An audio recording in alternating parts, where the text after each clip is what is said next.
Now that we've learned if statements, we're going to look at a practical application of it. It's a common coding exercise called FizzBuzz. So the general idea is that we want to write a script so that if we give or we input a number that is divisible by 3, we print fizz in the console. If a number is divisible by 5, we're going to print buzz in the console. And if a number is divisible by both 3 and 5, we're going to print FizzBuzz.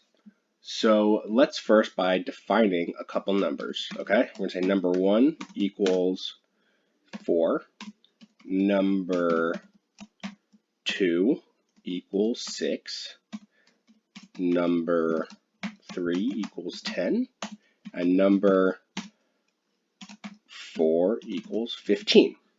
So if we look at it right off the bat, we know that this will just input the number, or return the number back, okay?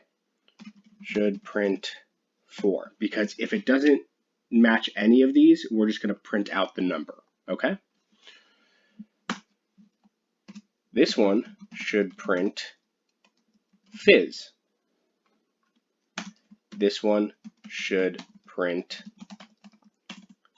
buzz because this number is divisible by 5. This number is divisible by 3. This one's divisible by 5. And this number is divisible by both 3 and 5. 15 divided by 3 is 5. 15 divided by 5 is 3. So this should print fizz buzz.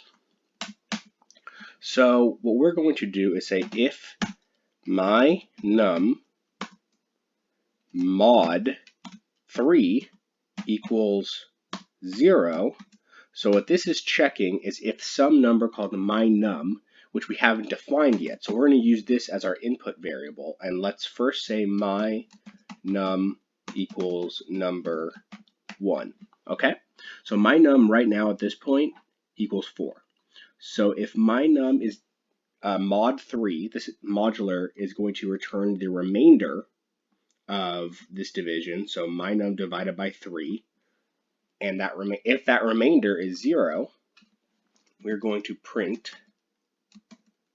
fizz, because if the remainder is 0, that means it's divisible by 3. Elif my num is divisible by 5, right? My num mod 5 is 0. We're going to print buzz. Elif my num is divisible by 3, and my num is divisible by 5,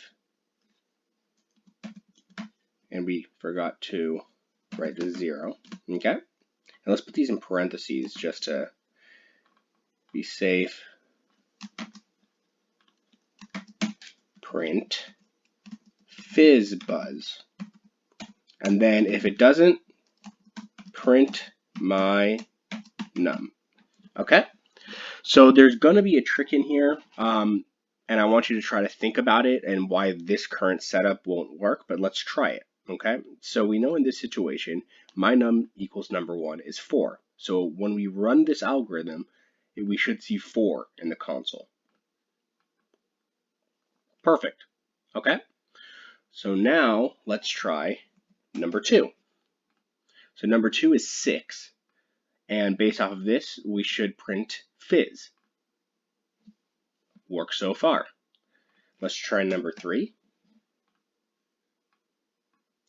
Buzz. Perfect. Okay, because 10 is divisible by 5, so we're going to get buzz. And now let's do number 4. So that only prints fizz. And this is the trick. Because if we were to go through this algorithm, we first check if my num modulo 3 is 0. Well, that's true for 15, right? We know that because it is divisible by 3. So it's not even able to check if it's divisible by both 3 and 5. So we can move this to the top. Let's just copy this whole thing. Call this if. This will be elif. And now it should work. Because first it's going to check if it's both divisible by 3 and 5. This is the least likely scenario. And it'll only be divisible by 3 and 5 to return FizzBuzz. And then if it's not divisible by both of them, it'll check if it's divisible by at least one of them. And then if it's not divisible by any of them, it should be my num. So if we were to run this, we get FizzBuzz over here. So let's try that again. This should be 4. This number 2, which equals 6, should still return Fizz. This number 3, which is 10, should still return or print Buzz. Perfect. And then number 4, which is 15, should return FizzBuzz. So this is a general application of if statements. This AND right here is new because this is the syntax to check if two different things are correct. So let's move right along.